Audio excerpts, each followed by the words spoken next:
Hello and welcome to my YouTube channel. My name is Melissa. I'm the owner and artist here at the Top Drawer RVA located in Richmond, Virginia. And today's makeover is a very, very simple one. This is a beginner-friendly makeover for anybody looking to paint their furniture in one color. To begin with, I always clean every project with white lightning and rinse with water. I remove all existing hardware and inspect my piece.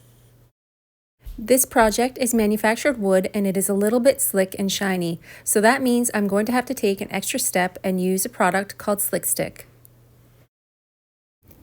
I often get the question about why I would choose Slick Stick over maybe a primer such as Boss. Well, now Belle actually has the answer solved for you because they actually have amalgamated both of those products into one. Belle now carries a brand new product called Bonding Boss, and Bonding Boss is going to take care of both your problems, possible bleed through as well as slick and shiny surfaces. So to answer the question, the reason why I would use a primer such as Bonding Boss or Slick Stick for this project is because of this manufactured shiny wood surface. You can actually see my reflection in the wood surface as I'm working. Anytime I have a piece that has a shine to it or this kind of plasticized finish, I will prime and prep my projects with Slick Stick or Bonding Boss.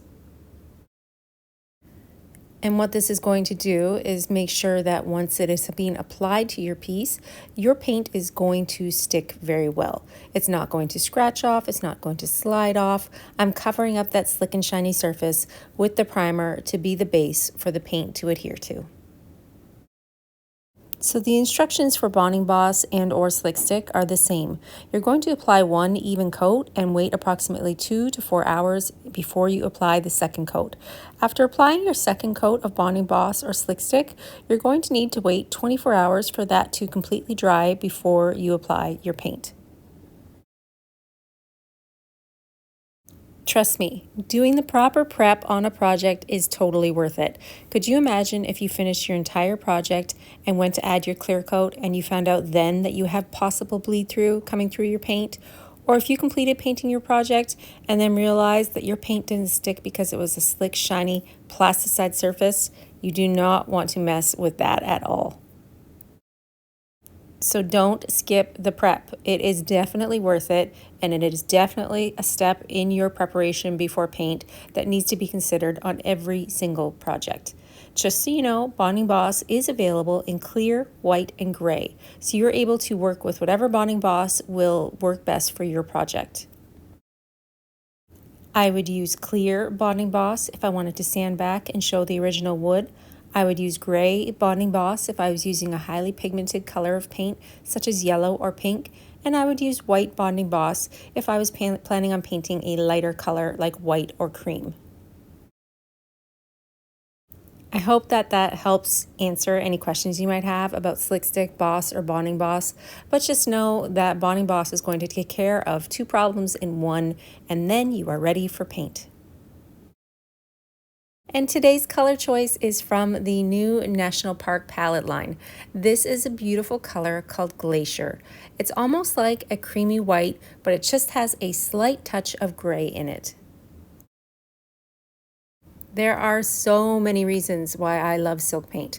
I love it for its durability. When this cures after 30 days, it's rock solid. I love the fact that it is mildew resistant, so if you're painting a cabinet in a bathroom or a kitchen, this is the perfect choice.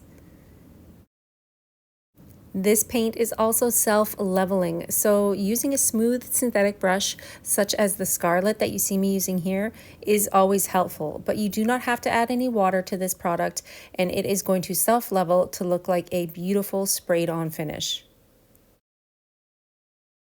And last but not least, silk paint has a built-in primer and a built-in top coat. So you are adding a little bit of extra insurance for bleed through, and the fact that you're done painting, you just walk away without having to add any top coat or wax is a total win in my opinion. For this dresser project, I used approximately 1/4 of a 16-ounce can of paint. And this was done with no added water. I used the same brush for both coats, and I did 2 even coats on this project. Let's move on to the top of this piece. I'm going to deepen and darken the color of that wood by using Wipe On Gel Stain. This is No Paint Gel Stain in Espresso. You will see me using gel stain a lot because I do not want to sand my project. I can wipe this product on over the existing finish. I also did this onto the knobs, and when the top and the knobs were dry, I sealed that with Gator hide. And since that silk paint has a built-in top coat, I did not seal the base of my project. I came in and put that original hardware back on. It now looks beautiful, deep and dark to match the top, and I was finished. Now that boring brown cherry color dresser is new and modern. It looks absolutely beautiful. The knobs have been recycled, so I didn't have to invest any money. They are now deep and dark to match the top of this piece, and that base project looks stunning. I do not see any brush marks. It looks absolutely perfect. I hope that you enjoyed this very simple, very basic makeover, and it gives you the confidence that you might need to tackle your own projects for DIY purposes at your home. I think that anybody can make a project look like this. All it takes is a little bit of sweat equity and some Dixie Belle paint.